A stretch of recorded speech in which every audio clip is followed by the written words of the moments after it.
That's us, your hallucinatory and noirish hosts, this week looking at Lost Highway. Beth, a pleasure as always. What's the crack? Hi, buddy. How's your Hi. week been? Not too bad, actually. I was immediately going to congratulate myself on pronouncing words again, and I really need to get out of the habit of that. I mean, they were tough ones. Yeah. So if anybody wants to send me a little gold star, I would appreciate it. But, Do you you know, practice ahead of time? no. That's amazing. I think my practice is that I teach yoga, so I have to like speak clearly often now. Yeah, but like, you know me and like pronunciating things the absolutely wrong way hmm and and feeling terrible about it, but it's like I could read through my notes and I could actually like phonetically write it out, you know? Did you I guys mean, have sweet pickles as kids? no, I don't think so. It was like a kind of like hooked on phonics. You Okay. hooked on phonics worked for me. It's like it was a sweet pickle. I have the jingle in my head. I'm not going to sing it because no one needs to hear that. Anyways, um, guess what? What? I found a lake, a lock, Okay. a Is it lake. like it's like one of those secret lakes, like one of those like Irish myths where you've just like stumbled across this grotto that nobody else has ever found before? I mean, no, it's California, so like Okay. 4,000 people have found about it before. And it's like I don't, it's like it's a lake in the next town over. It's called Lake Okay. Poway. So it's like 21 Oh yeah. minutes from my house, which is like we don't really have water here. I mean, it's 45 minutes to the ocean, but then you have to find parking and beach space. So finding a body of water here that's within driving distance, that's not driving on the 8 to 9 lane freeway is always hmm kind of like a golden opportunity. So yeah, so I found one. I went with a friend yesterday. We had coffee. There were ducks. You can rent one of those little like paddle boats where you paddle with your feet. They're hmm not shaped like swans. That's okay. And then they have like little like motorboats that you can rent, and I think they stock it. They stock the lake with fish, so you can go fishing. Nice. But it just made me happy that there's like nature here. That rocks. Yeah. Yeah, I love a body of water. It's always nice. I mean, like, it's one of the things that, especially because it has been nice here recently, and it's one of the odd things where like it is sunny out, but it's still quite cold. But it's really, yeah. because as soon as there's any sun in this country, people are like, well, it's shorts weather, but like it's fucking cold still. But walking the dog this morning, it's sunny day, Were and you wearing like shorts?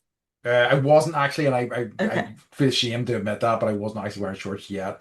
But just looking down over the loch, that's close to my town, and it was like, it's lovely, it's nice seeing a big body of water. It's lovely, Yeah. Well, and calming. I didn't believe my friend because like I went to the San Diego River once, hmm uh, and it's uh sometimes there's no water at all in the San Diego frickin' River. So I just like don't think that those things exist. And so it was just weird to be like turn the corner, there's like a lake right there and it's full of water. That And I rocks. think it's a reservoir, so like, they blah blah blah. But Still, anyways, it's just yay. it's lovely. So yeah. Um, So next Nice time you come, we're gonna take that weird boat where you paddle with your feet. Yep. paddle boat, like a Yep. swan boat or something. Uh-huh. Uh-huh. So yeah, what have I been doing since the last I spoke to you? Oh, I know what I did was I went to see. So do you know the movie Akira? Yeah. So I went to I know the Akira's. graphic novel, Akira. Yeah, even better. Yeah. So Akira, You the better. Akira, it is even better. I mean, I think the movie's great too, but the comics just exceptional. So the movie has had a remaster. It's been re-released in cinemas. So I went to see that at the weekend. It was really lovely to see in the cinema. I don't think I've seen it in the cinema before. Certainly, like the first time I would have encountered it would have been like on a VHS tape, when I was a kid. Yeah. Um, and it's like interesting seeing it again. It occurred to me, I thought I had seen it fairly recently, but kind of rewatching it makes I realized that I haven't probably watched it in like 20 years. And it was kind of really good. I remember at the time finding it a little bit messy is the wrong word. Like, the structure felt a wee bit rushed and things like that. And like, it felt like I was missing things.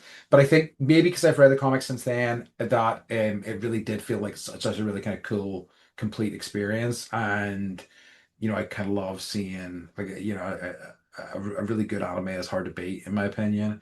So it was lovely, and it was just they've done a really excellent job with the remaster. It looks spectacular.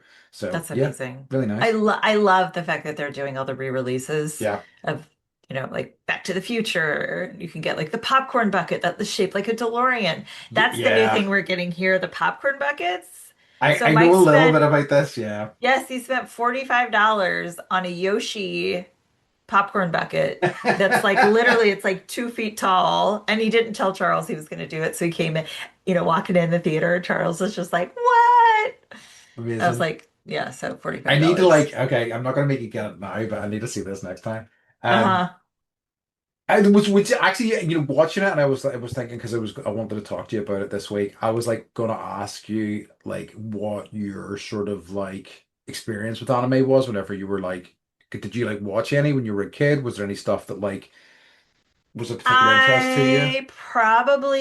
I mean, I was into Akira, I was into Grendel. Yeah, Like Dark Horse Comics was like sure. it was like right across the river from where I lived. So it was like, Oh, wow, okay, of course. yeah, it was cool. Like they ended up moving or like being bought out Yeah. by somebody else. But yeah, it was just like knowing they were like right there and just like walking by the building felt really good. Those are the ones that I really remember. Um, The, and it I was like don't. good, I suppose specifically I'm wondering about like animated movies and things like that. Would you have watched any of those or not so much? Mostly comics. probably just comics. Mhm. Unless Which there also was like rocks. a guy that I had a crush on who was like, Sure. who was And he's like, like, I'm he's like, really come, into, yeah. come watch Ghost in the Shell with me, and you're like, okay. Yeah, I did watch Ghost in the Yeah, Shell, yeah, yeah. That's yeah. how I got into like Tattoo the Iron Man. That wasn't a Yeah. guy that I should have dated, obviously. That that movie is intense. That's an intense series It of is. movies. Yeah, yeah, yeah, yeah. Um, yeah, I forgot. Yeah, I forgot the Dark Horse was up in that neck of the woods because, like, obviously, like they have a lot. They publish Hellboy, which is, one of my all-time Yeah, favorites and yeah. things like that. And they've had a lot of like cool series in their lifespan. Yeah, that rocks. Um, any other um I'll think about it though, because like we could do a month on anime anime. month? Oh, that's a good Uh-huh. idea. I I'm know, making right? a note of that right Me and now. my big brain full of ideas. Smart. Oh, I have a dog I barking outside my door. That could be a can't hear problem. it. It's fine. We'll figure it out. All right. So um one last thing was so speaking of dogs, she's had a her summer do. She had her hair did. Oh, It's good. looking good. So like near the end of Sasha's like her when her hair's been grown out and it's been getting long, She's, she's got a real yeah. kind of Doc Brown period where her hair is just like it's insane. It's like just shitting out in different directions. Very cute, of course, but now she just looks like a big puffball. It's like, do you It's remember in Wayne's World when like Wayne's dog, or no, Garth's dog comes in and like he's got the same hair as Garth, and he's like hmm he's a border collie, but he's got like the hair with the mullet, Yes, and like Sasha reminds me of that a little bit. it's true. We Yeah. do have She's similar got, styles, fashion, yeah, yeah, and yeah. coloring as well, for that And matter. also like, that could be your Halloween costume right there. Right? We did go Because with you've Rick got and the Morty. hair and Yeah, you just put the hat on it's and true. then you're set. And, she's got the hair already. She does indeed have hair And you could already. just put those little, bracelets with the little pointy things, those Uh-huh. anarchist bracelets. And there Oh, you, that's your set. all right, She'd done. only be mildly annoyed. Only mildly annoyed. She doesn't mind as long as things don't go on her head. She'll basically put up with whatever. Like clothing wise, she just doesn't really care. But she doesn't like things in her head, so I respect Yeah. that. Okay. So Beth, do you have any more crack for us, or shall we move on to what's occurring? We can move on to what's occurring. Okay. Okay, I have a long one. Okay. So we Sweet. asked people about because not Valentine's Day. Sorry, everyone. What year is it? What year is this? What year is this? Right. It was April Fool's a couple weeks ago, and so we asked people to send in April Fool's jokes. So this is from our top fan. I'm going to read it verbatim, hopefully, and not interject too much of my own thoughts into it. Here we go. Ready? So, about 13 years ago, after our first child was born in September of the previous year, we were still living in South Korea. I Hmm. decided to use the power of social media for April Fools. My targets were what Americans would call their boomer relatives, basically your parents, aunts, and uncles who were so credulous and over earnest that they tended to believe and share any old white shite they saw on Facebook and elsewhere. I put out a post worded very sincerely to thank everyone for their support as our baby son was due to have a surgical procedure. Now, I knew that if I said something like for a hole in his heart or a kidney problem, etc., that would be far too fucked up and cruel on account of how plausible it would have to appear. So I deliberately chose something ridiculous enough that I figured most people would realize I was just kidding. So I said he was due to have surgery to remove his vestigial tail. Oh, Then, to okay. ensure nobody felt too cruelly hoodwinked, I followed up with a comment about how I would miss how he wiggled his tail when he was happy, totally riffing on Jason Alexander's character at the end of Shallow Hal. Most of my friends who read this realized it was a joke and had a good time, and I got the requisite clicks and likes for my own dopamine validation purposes. But then the fun really began. A close friend of mine who loves to take the piss out of people sincerely fell for it, and that was thoroughly annoyed to discover that he'd been had afterwards. He complained in the comments for about 2 additional days after the initial prank dropped, much to my deep, glorious satisfaction. How could you? Your own son! And led me into dubbing the entire controversy Tailgate. Thanks to his reaction, I've never topped that prank since. I wasn't like on Facebook enough to like fully be there for the extent of for that, but I for do have Tailgate. I do remember it happening. Either it happening or him telling me about it afterwards. It was so funny. Really amazing stuff. Okay, and Um, I apologize if I said vestigial tail no, I incorrectly. think that's correct.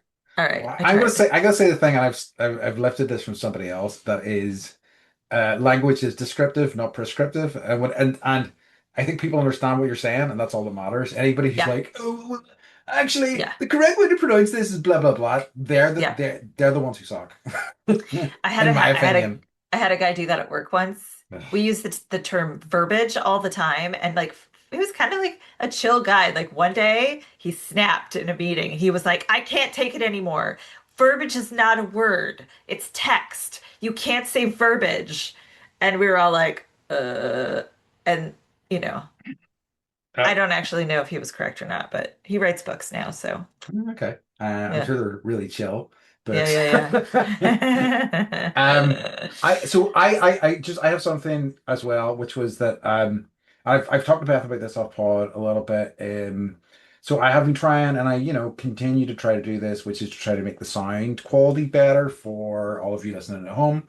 I Mhm. think that having a pleasurable listening experience is such a core component of listening to a podcast. I have made some more changes over the past couple of months. I feel like or the past couple of weeks, I should say. So I feel like hopefully you're noticing that already. If not, maybe listening a little bit more in this episode.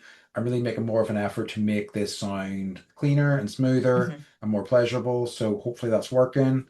And you can let me know if you've got any Yeah. feedback and things like that. Yes. Yeah. No, thank you. And it's funny, I was listening to some of our like older podcasts and like, we're just slowly getting better and Yeah, hopefully honing in on our craft. But yeah, if you've got any suggestions about anything, um, dear please. listeners, we Yeah. want to always know. And like I, a lot of times we just I I would speed through things so much sometimes and I'm like, I didn't even know that I forgot to adjust my volume that I would day. also say this only really applies to the audio version as well. The video version, you know what? You're playing with You're on fire. your own. You're on your You own. are on your own if you're Yeah. listening to the video Watch Andy version. put lotion on his face. Exactly. I mean but that's me, that's what you're there for, you sicko. Yeah. Right? Okay. It's like, All right. Do oh. you have any more what's occurring for us, or should we move on to our topic? I have clarification. Okay. So in the Thin Red Line episode, I mentioned that Meg Ryan was in Black Hawk Down. That was not correct. She was in Courage Under Fire with Okay. uh Matt Damon when he ate like a potato a day and got down to like 2 pounds or Oh whatever. yeah, And yeah, everyone was yeah. like, "Oh my God, how'd you do that?" He was like, "Ate a potato." I was like, "That's an Irish diet." Anyways, Who was the like was there a female cast member in Black Hawk? Or was it just all dudes? I was just looking at the cast now and it looks like it's just all dudes. Oh, yeah. Kate Beckinsale probably in a fairly small role. Wow, Uh-huh. but that's a lot of guys. It's a lot of facial hair. It's all right. Okay, it's fine. It's fine. Interesting. Okay, are A we lot of ready to move facial on? hair. Yes. Are you ready to move We on to are this week's ready. topic? Be aggressive. Yeah. Yep. Yep. So, it is week 3 of our Patricia Arquette season, and we are looking at Lost Highway, which is one I've wanted to revisit for a while. I've been thinking a lot about David Lynch and how I would feel about rewatching his movies again now that I think my tastes have kind of matured a little bit more. Now Because that you've like seen Twin Peaks. that has seen Twin Peaks exactly. Now that it's in Twin Peaks especially, but like even at the time, I would have seen this in the cinema. Yeah. This might have been the first time I saw a David Lynch film in the cinema, and I remember like enjoying it, but also being like, "What the hell is this? I don't understand what's going on." Um, so yeah, it was good to kind of revisit it in that regard. Excuse me. But I thought it was definitely. I definitely got a little bit more. I got what I was trying to say. The direction like I mean, I think as much as David Lynch's films, as you can ever really interpret David Lynch's films, I think I had got a better handle on it this time than I did Yeah. last time I watched it.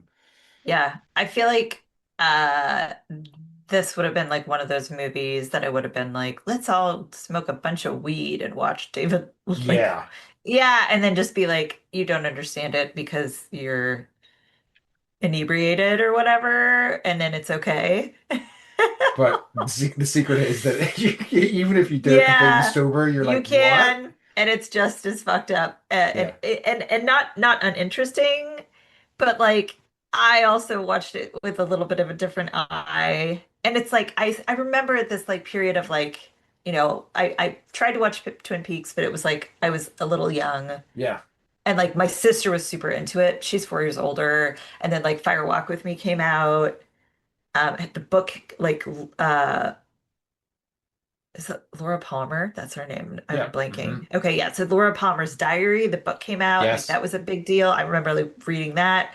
Um, but like just the first few like scenes with Pullman and Patricia Arquette and like him being weird and she's being weird. I was just like, yeah, if your boyfriend is acting like that, like get the fuck out. yeah, Get the fuck out. yeah, yeah. He's Not kind to, of an to intense dude. he's just too intense. I'm like, he's gonna murder you and I like I've seen this, so I know it's gonna happen, but like the signs are all there, girl. Get the fuck out. Yeah, like I'm not even getting, yeah. there was an intensity to him that was unsettling. Nobody should be in a relationship with that character. I think, and also whenever like it cut to him in the club, one of the things I actually wrote was, "Oh, he's one of those saxophone players," Yeah, and it's like, "Oh man, I don't know about this guy." yeah. I Um, know. And that you can live somewhere in like the Hollywood Hills playing the saxophone in the evenings. Like, in like a kind of Art Deco-y sort of house, it's like I don't know about this yeah, man. no. That looked either Hollywood Hills or like Mulholland Drive. Uh, Clearly David Lynch loves that part of LA. Yeah. Okay, so just a quick, since you're talking about saxophones, so the character's name is Fred Madison. He's a saxophonist. Hmm. Apparently pays his rent or owns a home that way, is accused under mysterious circumstances of murdering his wife Renee. On death row, he inexplicably morphs into a young man named Pete Dayton, leading a completely different life. When Pete is released, his and Fred, their paths begin to cross in surreal and suspenseful, sorry, what is my blat? suspenseful, red leather, yellow leather, chartreuse leather, puce leather. Please, sorry. Okay. You got it. Cross in a surreal, suspenseful web of intrigue orchestrated by a shady gangster boss named Dick Laurent. Yes. Doesn't really give you any information about what you're actually seeing, No. but no, but there you have it. It's yeah, he's a wee bit fever dreamish. Like it's a kind of a movie of two halves in that, like, essentially it's about this guy, this, as we talked about, this kind of intense sexophonist and his wife, and then sort of strange shit starts happening to them, and she ends up dead, and he is kind of arrested for this, and then he goes into like this sort of transformation, Yeah, and the second half where of the he film, becomes Balthasar Getty. yeah, it really, it is kind of, Of the Getty fortune and I like the know. Getty Museum. I didn't make that connection until this, and because I looked up a picture of him. Um, Like, it's whenever he was third, but I kind of forgot he was in this. I think I had I thought it did, was Thoreau, Justin Thoreau for sure, but I think yeah, he's in one of Lynch's latter movies, and I was like, oh yeah, Balthazar Getty. He had kind of a career for a minute or two, but like he's in this quite a bit, but yeah, very interesting. Like, it is kind of a really kind of star-studded cast. it is. Like, a lot of them don't have very much to do, but like some of them are like Giovanni Ribisi, for example, just kind of like pops up for a scene and is never seen again. Richard Uh, Pryor. yeah. I was like, what Also, the fuck? That was his last movie. It was this. And he's why? like clearly like he had a stroke or whatever. Or no, did he have he had I think he did have a stroke or a heart attack or something like that. But heart but attacks, I feel like he had like Parkinson's too or something. he did, And he did, yeah, just don't do drugs, kids. But yeah. but do comedy, just you don't need to do all the drugs. But and also Richard Uh Pryor did like Olympic yes. levels of drugs as well. Like, He he did. was, He yeah. did. He absolutely did. But he was like in a wheelchair, but he was there and he was like, it was like, oh man. And he It stole the was, scene. he did. He was so nice to see him. Yeah. And also things like Gary Busey briefly, Yeah. and like again, he had a little bit more to do, but like not much. Also like Henry Rollins in the background. Uh Yes. just wild, wild, wild, wild. Also He's kind of Mar like Flea. He just kind of pops up he in does. Yeah, yeah, things. yeah. It I think makes me that is a so good happy. comparison. Yeah. I mean, like, I like Rollins more, but I like Flea too. He's nice. But like, yeah, they have that similar sort of energy, I think. Yeah. Also, in less exciting news, Marilyn Manson pops up at the end Yeah, I too. saw Twiggy. I was like, is the Maryland? Yeah, the yeah. There he is. There he is. And we'll talk about Robert Blake because that's a whole nother so Absolutely. Robert Blake, yeah, plays kind of like this spooky character that Oh, oh! I yeah. didn't So realize that he was Robert Blake, because I know who Robert Blake yeah. is, and I didn't make So that connection. That's nuts. Because, like, yeah. yeah, yeah, yeah. Okay, wow. Okay. Okay, we'll Yeah. get to it. We'll Yeah. get to it. Yep, All yep, right. yep, yep. We'll get there. So, director of this movie was David Lynch. Hard to understate how important he is. One of the most influential filmmakers of all time. Like a true iconoclast. He kind of redefined what movies could be, like structurally, both how they were like filmed, like how music was used.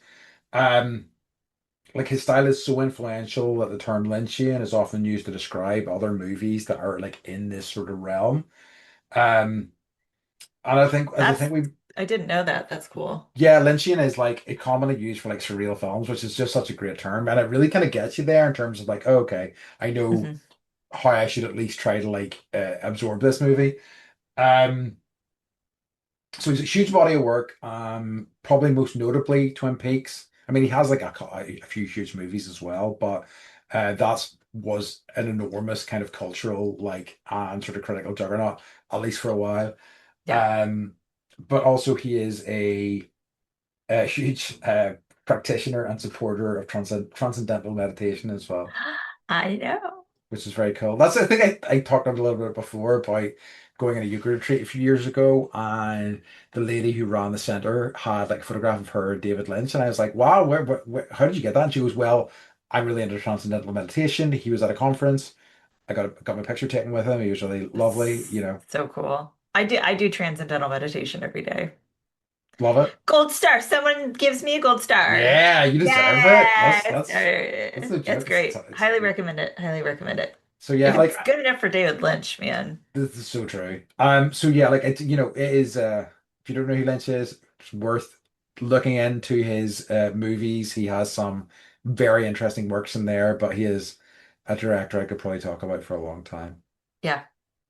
Um, so David Lynch wrote this movie in conjunction with a gentleman named Barry Gifford, who also wrote Wild at Heart. He's still kind of writing and doing things and getting things produced every few years. David Lynch unfortunately passed away last year, Yes, he did. so may he rest in peace, rest in power, rest in whatever Hmm. universe he's in, because I'd be curious to know where David Lynch goes when he dies, you know? Anyways, True. so this was his first feature after Twin Peaks, and so I guess this is my bad. So Fire Walk with Me, Twin Peaks came out um as a prequel in 92 to Twin Peaks, which came out, well, yeah, in like it doesn't matter.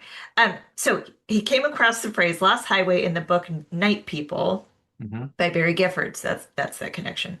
Uh, who's the other writer of this screenplay? As Lynch knew Gifford well, and he had previously adapted his novel Wild at Heart in a film of the same name. He told Gifford that he loved the phrase as the title for any film, a film, and so they decided to like, well, we'll write something starting with a name, which I thought was an interesting way to do things.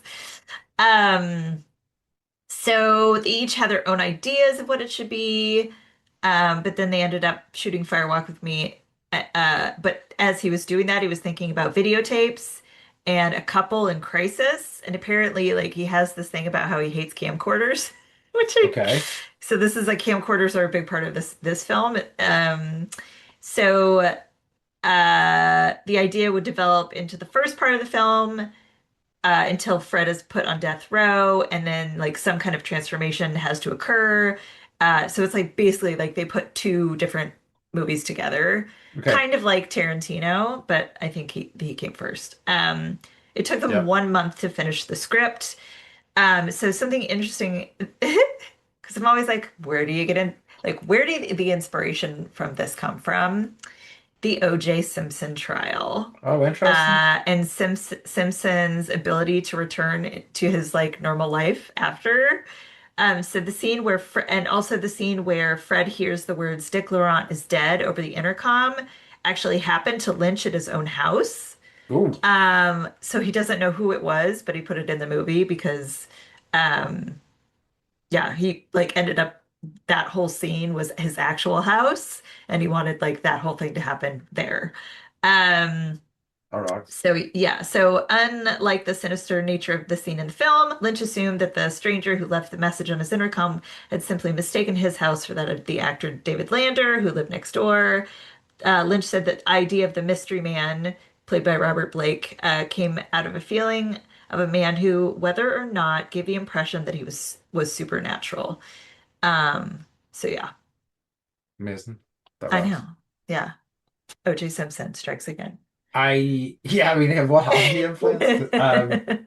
I like because I did I have to say after watching it as well, I was kind of reading a little bit about like interpretations of what is going on there and things like that. Just thought it was interesting. I think the kind of most sort of straightforward one is it's about a guy who murders his wife and then the psychotic break he has Yeah. afterwards, and I think that kind of makes a lot of sense. I mean, like only kind of, but I think in terms of like finding the structure to it, that's the thing that makes the most amount of sense. Hmm. Um, in terms of like, everything that's going on in the second half of the movie, I'm not too sure what's going on there. I still want to think about it a little bit more, I must say, but I thought that was a really kind of interesting way to structure it. Um, Yeah, I did too, and I was like, was it a psychotic break? Are we like t moving into parallel universes? Like, there's lots of theories. Like, this movie did not make money in the box office. no, It got terrible reviews. Um, but it's become like the Rotten Tomato score keeps going up because more people are doing a rewatch like we're doing, Yeah. um, making the millions of dollars that we're not making on their podcast. Um, but uh, but yeah, it's definitely as people are doing a rewatch, they're having big feelings and lots of questions about what he was actually doing and what he meant when he made it. Um, the thing, the thing that has really tripped me up is, and I'm going to mention it now. We've got other sections to do, but I want to talk about it because I think it'll be an interesting avenue to go down. So, as I was watching this, I recognized one of the actors. Now, he was a small part. He was in the scene basically with the prison warden was they were like trying to figure out what was going on exactly and how long this guy should be put away. One of the people in his office I recognized and I was like, that can't be. So here's my question to you. Are you aware of a British sitcom called Allo Allo? No. Okay, I didn't think so. I think there's any chance this had like got outside of the UK. Well, maybe got outside of the UK a little bit, but not in a meaningful way.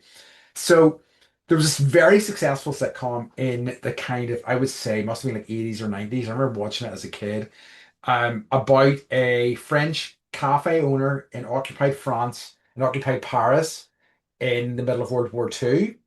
So it was like a farcical comedy where basically this French cafe owner and his beleaguered wife, and he would like kept trying to have sex with the waitresses. They were like he was like this kind of like older, balding, fat guy, and the women could not get enough of him. But also there was these the comedic German Nazi characters, and there was comedic I know, there was comedic kind of British soldiers who were there kind of posing as French people and stuff like that. So they had even more bizarre accents. Wild, wild shit. So this guy who was in Lost Highway played one of the kind of obviously very carefully and thoughtfully presented Nazi characters who was kind of a little bit effeminate. Um, Uh-huh. And I just was like, wow, that guy, somebody who seemed so entrenched in what Allo Allo in that kind of universe, it was kind of really wild seeing them in a different context and seeing them in this film. So was this Gene Ross? No, this was the actor I'm talking about is sorry, so Guy Sinner. Guy Center. Okay. Okay, let me see. Prison official number one. Because there was another guy that, yeah, played the warden. I'm just doing a quick. To do a Huh. quick check there, but yeah, it's a. Yeah. Hello, hello. Oh, I recognize him. He was in Pirates of the Caribbean. Oh, I think he was. Yeah, it's a good point. The Curse of the Black Pearl. Yeah. So yeah. Oh, So that's cool. I love that when you like put those things together and you're like, just oh, and he was so in the movie wild. short Cluedo. We were playing Cluedo last night, and I was like, they call it the wrong thing. It's Clue, Andy. No, it's the right thing. And also he was in Leprechaun 4, Leprechaun in Space. Ooh, they went to space. Right? He's cover himself in glory. Okay, sorry, that was That's what a we need more of. that's just we do. Uh, Sorry, that was a fairly that's where they massive got the tan. idea for Hail Mary. They did, yeah. Fairly massive tangent there. So we'll get back on track. So music was kind of a collaborative effort. It was primarily done by Hmm. Angelo Badalamenti. Um, I have like I really interesting. I've got a lot of stuff here, so because I found going through his stuff and also like the stuff about the music for this movie really interesting. But he's a composer and arranger best known for his work with David Lynch, and most notably with Twin Peaks. Again, the kind of opening music for Twin Peaks is very famous. I think beyond the show itself, even. Um, and that piece of music won him a Grammy. The music in Twin Peaks, or sorry, in Lost Highway, I should say, really reminded me of Twin Peaks in a lot of ways, in that it was like it has this like soap opera sort of quality, this kind of cheesy edge to it, but it has this kind of surreal, like almost sinister twist to it. Which I think is such a hard thing to pull off, but I think he does it very well. Um, so Lynch also worked with Trent Reznor for additional music pieces for the movie. And I think like the film just in general, on top of this, compositional work has an incredible soundtrack. I think I owned the soundtrack. I was trying to remember because, I feel um, like I did too. I think we yeah, all did. It was because just it like was one just of those things. yeah, it was just a really good soundtrack. It was like lots Yeah. of great stuff on it, which included David Bowie, Rammstein, and Nine Inch Nails. Yes. Um, because because as I was watching it, I was like, oh, The Perfect Drug by Nine Inch Nails is in this, and it was written for this film. But I don't Was think it? I don't think it's played in the film itself. I don't think I was watching out for it, and I don't recall it actually being played. I But just remember being like, this is cool. Like I think there was definitely I heard Marilyn Manson yes, and he had a cameo rolling around on the ground as you hmm do. Um, it was interesting just the music choices. It felt like it was, it's not a cyberpunk movie, but it definitely like musically it was, I guess like um and we can talk a little bit about like what that means overall because I know like I read somewhere I can't remember if it's in my notes but like he is very specific about the music that he chooses for his mm, films. Everything must mean something. Everything like so even if it sounds like it shouldn't fit, there's a reason he put it in there. yeah. No, He's the boss. He's the boss. I think there's something about the Discord stuff, like, because apparently the Trent Reznor, the stuff he worked on with Trent Reznor was the music that was used for the VCR sequences, the kind of unsettling, whenever the camera goes into their house and things like that. Yeah. Um, the last thing about Angelo Badalamenti was that again he had a compositional career outside of David Lynch's movies.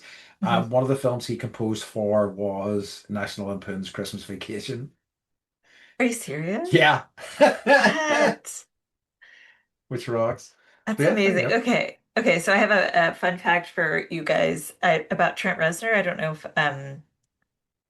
I've so sometimes you'll go to like a bar and they'll have like a heater in the corner and you're like, "Oh, that's nice. That feels yummy and warm." And if you look on it, it says Reznor. And that is Trent Reznor's family. They own this like basically like industrial heater business, but they're Fascinating. in every building in the United States, I swear to God. So anytime you guys are over here and you're looking at a heater or you're in like, like the garage, like the place, the auto shop that fixes your car, they got like a Reznor heater. That's it. That's him. That's his family. Because I think we're reading something before how he comes from a fairly like rich Yeah. family, and I guess Yeah. that's it. Yeah, Yep. Yep. So that's what it is. sure They rocks. make they make heaters. And then out of that, Trent Reznor was born. I just love it because it's just so weird. It's so weird. I can feel like his parents should be like, from Carpathia or something. Yeah, this is true. That makes sense. Right. Okay, so yeah, so a lot of people compare this to like French New Wave hmm movies where it doesn't necessarily have to make sense. I don't know if you ever saw like the movie Blow Up. Oh Um, yeah. which was kind of like you didn't really know what was happening and like it was like one of the first to do like uh four different movies happening on the same screen at the same time and then the ending was you were like that's the ending really.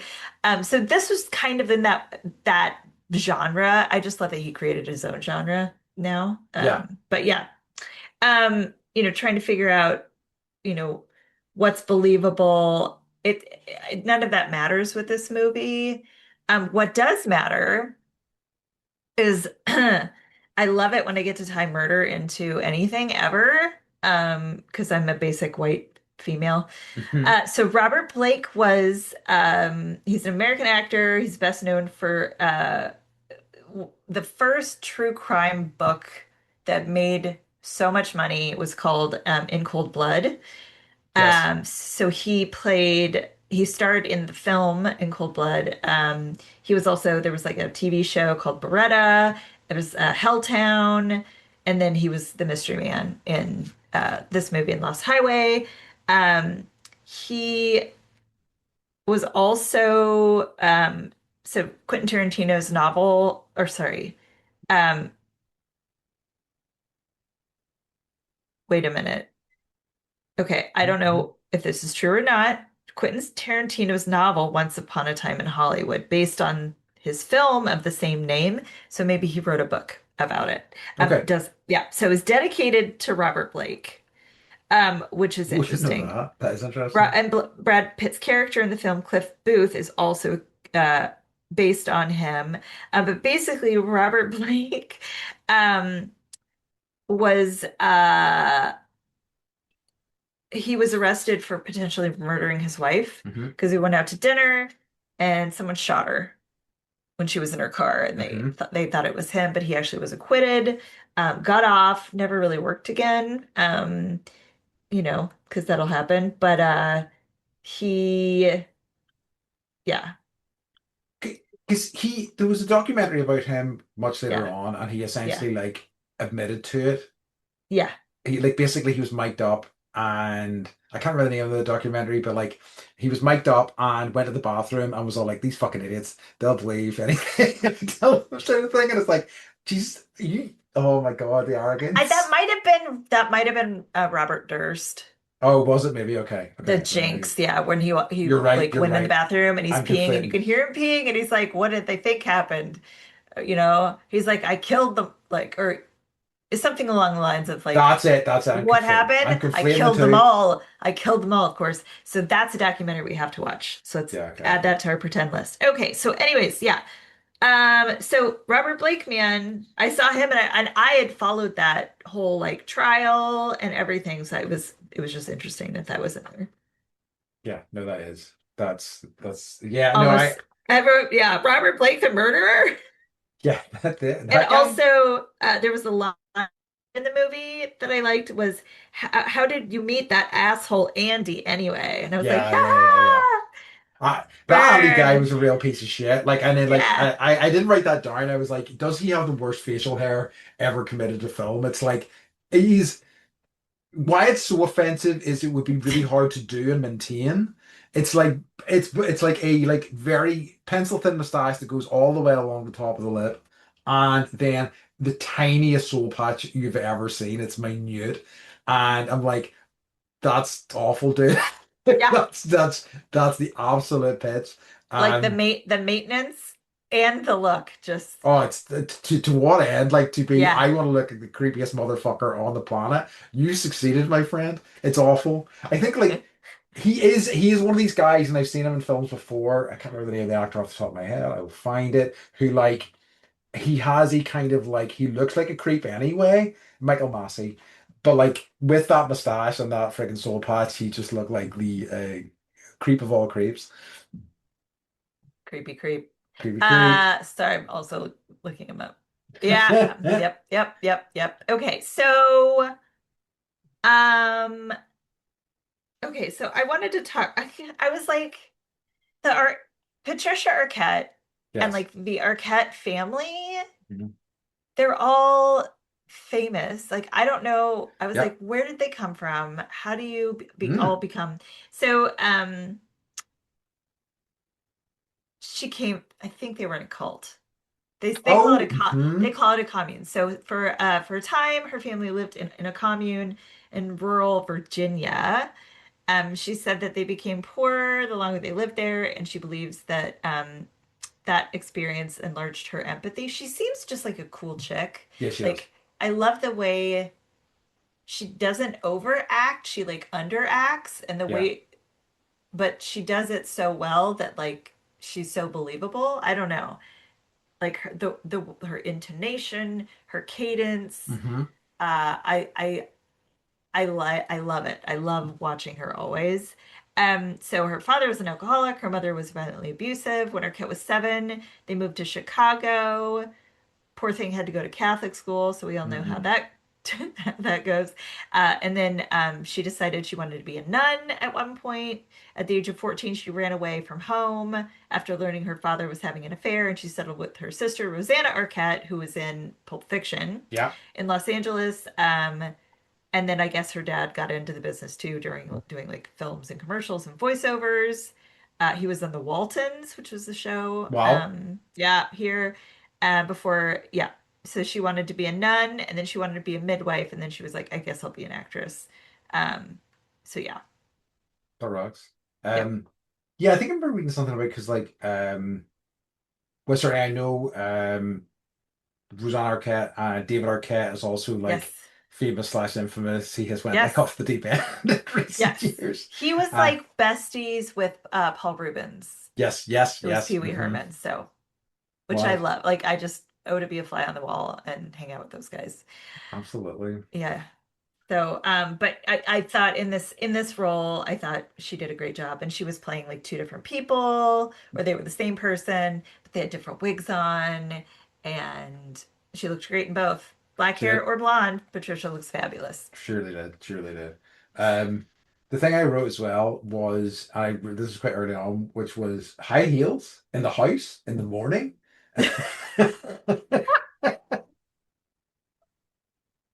Because I was like, well, that's a bold choice for your around the house wear, you know. But I get it. She's supposed to be like a femme fatale, you know. But like, it E- was an interesting one. Um, Even no, they wear pajamas that are comfy. it's true. Why not? Why wouldn't you? Mm, Um, I mean, so I know I was in because like, and it was great because she really had a lot to do. I mean, she's probably the most important character in the movie, mhm. or characters perhaps, you know. So she had a lot to do, and it was kind of great seeing her having a lot to do, you know. Um, but yeah,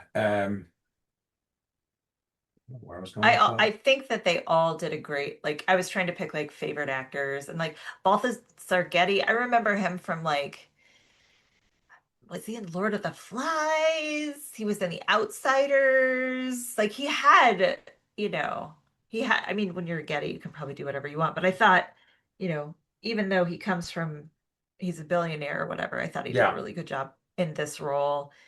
That's probably a very confusing role to do. All of them probably were confused. he had a. He also had those 90s sideburns that I had as well, which was like a nice kind of throwback. I was like, oh yeah, Yeah, yeah. I remember the 90s sideburns. Um, that comeback for sideburns. Um, I Mutton get chops. it punch ups, yeah. I did kind of like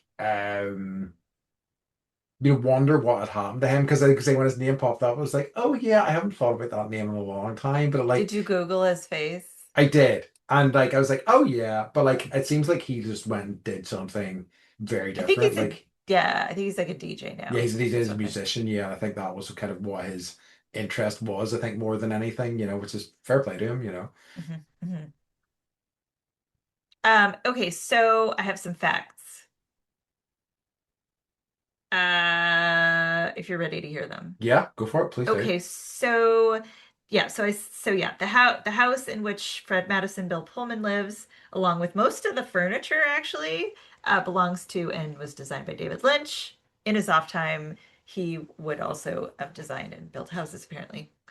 Um, Wow. I made toast this morning, and I feel like that was enough for today.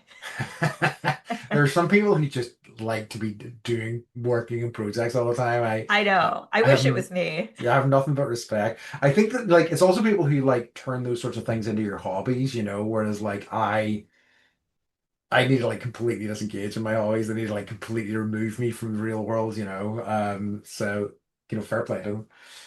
Um, Um, okay, so when asked as to the meaning of the film, David Lynch had referred to it as a psychogenic fugue.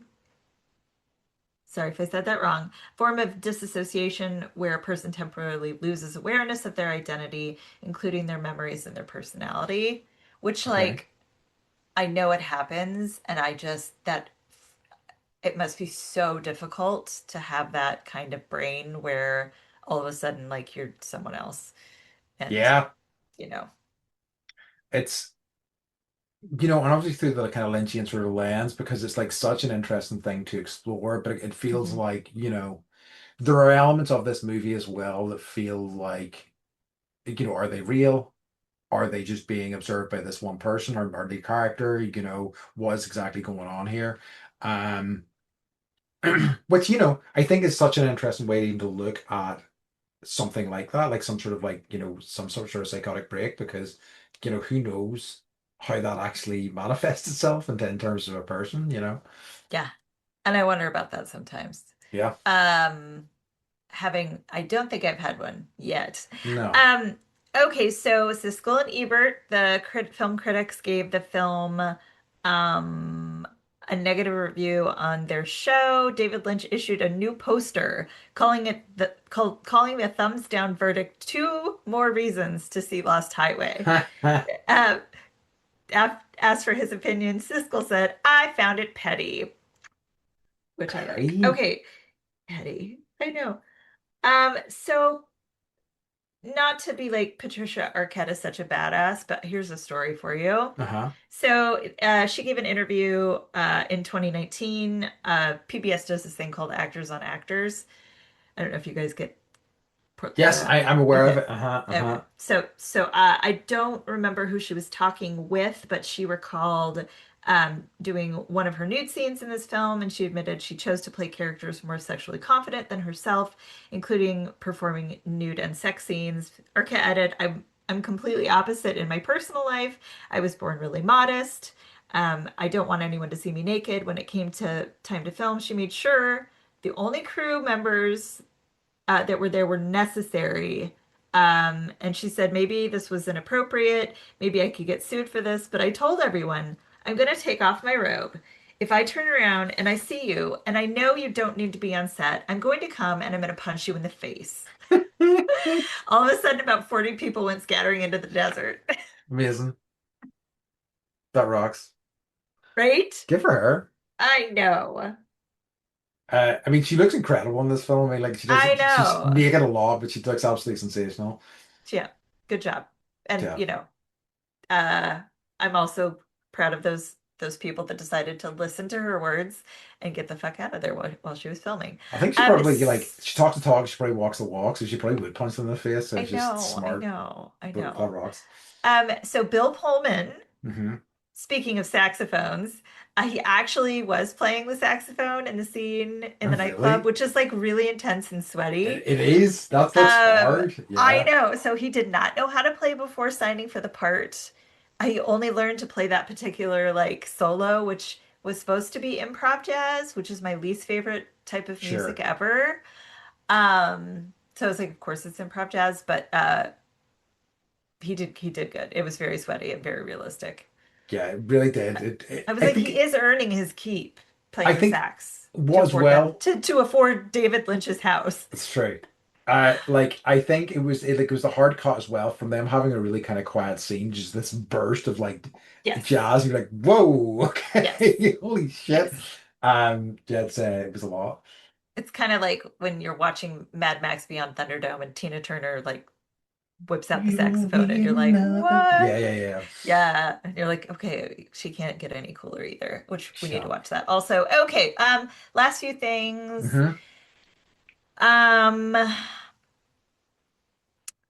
okay, so Robert Blake, not to keep talking, this has nothing to do with him murdering his wife. He told David Lynch that he was not going to give him a hard time about the script because Blake did not understand it at all.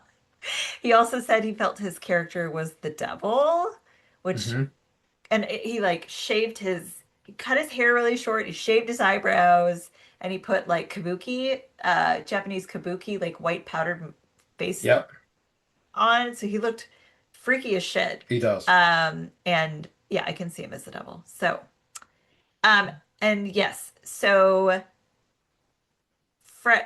Bill Pullman, Fred's intense dislike of camcorders, and the reasoning is David Lynch's personal feelings about them. He hates camcorders. So do not mail his estate, because he's not alive Yeah, anymore, camcorders, whatever you do. or camcorder footage. Yeah. And then the last one I have is the Entertainment Weekly ranked this film as the 23rd scariest movie of all time. Oh, interesting. I was like, really? I don't know that I would characterize it as a scary movie. I wouldn't either. I mean, it's unsettling, certainly, but yeah, that's an interesting, interesting place to put it in. Yeah, okay. Yeah. So there's this the basically the ending of the movie is like they he like his character Bill Pullman wakes back up and he like it's like Bill Pullman and Balthazar Getty are either in separate worlds or the same world and we're trying it doesn't matter but like they morph back into the same person Yeah. at the end and they're driving on the highway and it's like you don't really see them so it's almost like I'm like, is that where they get the idea for the substance, right? Kind of. Mm.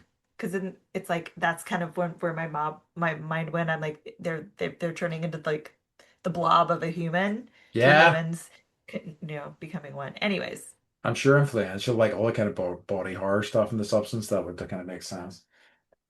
yeah. All right, love it. Mm. Do you have anything else, or should we get into our final few wee sections? Mm, how did you meet that asshole Andy anyway? Nope. He Just was generally, yeah. he was a real piece of shit, but I guess He he's rich, was. so therefore, Yeah. doesn't matter. No. If he's a piece of shit, apparently that's how the world works. I also was he the guy that fell forward and hit his head on the table and died with his head like Yes, yeah, yeah, yeah, yeah. impaled into the Uh, table and I was like that's that's a way to go. that rocked. That rocked. Uh-huh. Uh-huh. Okay. Yeah. So, to the fit, who had the best outfits in the movie? I think it's got to be Patricia Arquette, Yeah. right? I mean, like, nobody else even comes close to deserving it. Like, No. because, like, basically, the other guy dressed like a teenager, and Yeah. Bill Pullman's dressed like an intense jazz guy, and I mean, like, it's fine and everything, but it's Yeah. not notable enough to win any awards, in my opinion. No. Agreed. Um, so Andy's Animal Acting Award for excellence in animal acting. I don't think there's any animals in this film. I mean, not if you count Robert Blake, Well, I mean, you like, yeah, know. yeah, yeah. We can't give it to Robert Blake. I think, like, at one point, Patricia Arquette says meow meow, and that's like Yeah. as close as it gets. Yeah, there So, there were none. There were none. unfortunately, I'm just going to have to take the Animal Acting Award this week, which is what happens when there's no animals. Or you could give it to I get someone it. that So, had the worst best no, facial I'm, hair. no, I'm taking it. I'm taking No. it. Okay. Taking it for Okay. me. Okay. It's you. Oh, It's I you. need It's to. you. I need to fill out my award shelf somehow, Beth. Okay. So, for Lost Highway, in terms of revisit, remember, refuse, or redo, what are your thoughts? I don't hate me. Don't hate me, everyone. I said It's okay. refuse. I just kind of like, I get it. Like, I understand the importance of the film in the history of film. I understand the importance of David Lynch.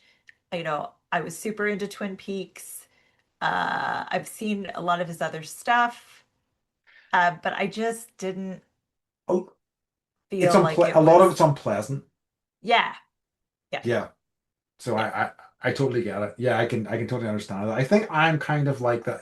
I think there's a lot of Lynch stuff that I really prefer. I think is a yeah. lot That's better. kind of how I feel. Yeah, Yeah, and like I think that I would watch over this. I think like I'm ultimately landing on Remember. I'm glad I revisited it. I don't think I'll revisit it again. But Remember as a kind of, pivotal step for me into kind of more, extreme or kind of obscure cinema, which was like I think in terms of like my development as a fan of movies, it was important, but not something I'm gonna like revisit a lot, I don't think. right. Yeah, I don't feel like it changed my, development of what movies I liked or didn't like. I just don't feel like it was like a critical movie for me. And No, rewatching it, I was like, yeah, yeah, take it no, or I leave get it. you. I completely agree. Sorry, everyone that doesn't agree. Yeah, that's fine. Yell at me in the comments. They can disagree with this. It's fine. And I'll Uh, probably read them out loud on the pod. so Beth, what has been bringing you joy this week? Um, I watched Peaky Blinders, The Immortal Man finally. Okay. I know you're not a huge fan of Peaky I've not Blinders, seen but any Peaky Blinders. I don't like what it has become. yeah, it's okay. I get it. I know there's like a whole class of people that have decided that they're gonna like dress like Tommy Shelby or whatever. Yes. And walk around with their arms out because they're short and they want to look taller. But it was, what I appreciated was he filmed Oppenheimer, he got Hmm. an Academy Award, and then he was like and then he was like, yeah, I'm gonna go back to Tommy Shelby and smoking my cigarettes, and I just, you know, I like the show. I think it's beautifully done. Like the family has they kind of own like canal boats, and Hmm. like it's stinky, there's pig shit everywhere, there's fire, there's just like garbage that they're kind of like shuffling around, and I'm like, that is my I could live there. I could live there. It Yeah. looks fabulous. So Uh, yeah. But basically like we've had this routine where like Mike and I'll like, put the kids to bed and then we'll watch a show and the dog will come up and we all have like snuggles and we make fun of the dog and she's like rub my tummy and it's all warm and we haven't had that we haven't been able to do that in I don't know like months. It's just been busy. that He's rocks. been studying, so we got to just do that. And like Star, the dog, our dog was like, this is could you tell? She's like, this is how it's supposed to be. This is Yeah, what we yeah, do. yeah, So yeah, it's yeah. like being able to give dogs like this is what we do is like one of my greatest joys. That So rocks. I love it it. was good. Yeah. Yeah, I saw recently like a supercut of people who um had went in to ask for the Peaky Blinders haircut, and like basically the amount of people that do it, and it's just like that looks fucking terrible. Yes. Yes. Your hair does not suit it, it's Yeah. very funny. I saw an interview with him, and he was like, they were like, "What's the worst part about? Is it smoking these herbal cigarettes?" And he's like, "No, it's the haircut. I hate the Yeah, haircut." So, fair, absolutely yep, fair. he hates it too. Okay, that's good to know. Your Irish friend. Even though I like again, he's just the best. Like I said, 'cause he still does occasionally like drops in and does like a couple of hours in Radio 6 playing music. He's just such an unpretentious, cool guy. Like I just Cillian Murphy's just seems like the best. Yeah, Okay. So what's been bringing me joy? It's gonna be a bit naff, but it's got I've got to say friendship has been just thinking about it recently. I'm very lucky to have so many wonderful friends, and it is constantly a source of kind of joy for me, and also just kind of like keeps me going, and like I think it's good to like be grateful for that every now and again. yeah, So I yeah. love it. I love it. So you're saying thank you to me, and I'm saying you're welcome. I think you're reading between the lines there a little bit there. Are we Okay. friends? You're welcome, Andy. Thank you. Okay. How to make this So about me. yeah, yeah, it's me. Okay. So next week, we are finishing off our Patricia Arquette season with bringing out the dead. Which is a Martin Scorsese movie, believe it or not, which I was like surprised about. So yeah, right. What? Yeah. You Who, lie. who knew? I'll have to dig into this. Who knew? So Beth, could you let everybody know where they can find us? Yes, you can find us at movietestofTime.com. We're putting shorts back on YouTube. So yeah, you can chat with us on Facebook, on Instagram, on TikTok, on YouTube. And if you've got movie recommendations that you would like us to watch with you and chat about, yeah, please send us that stuff. If you've got David Lynch stories or Robert Blake stories, like I'd like to hear more about that. Yeah, So absolutely. entertain us. Please do. Uh, Like and subscribe. But please do like and subscribe if you do get a chance, because we would like to make some bread and butter at yeah, some point. absolutely. Yeah, that would rock. Or not, I whatever. mean, Okay. So we have reached the end of this week's episode, and as always, we like to say goodbye to our hallucinatory and Warish fans. Goodbye. We love you. Goodbye. We love you. Bye Bye, bye. bye, bye.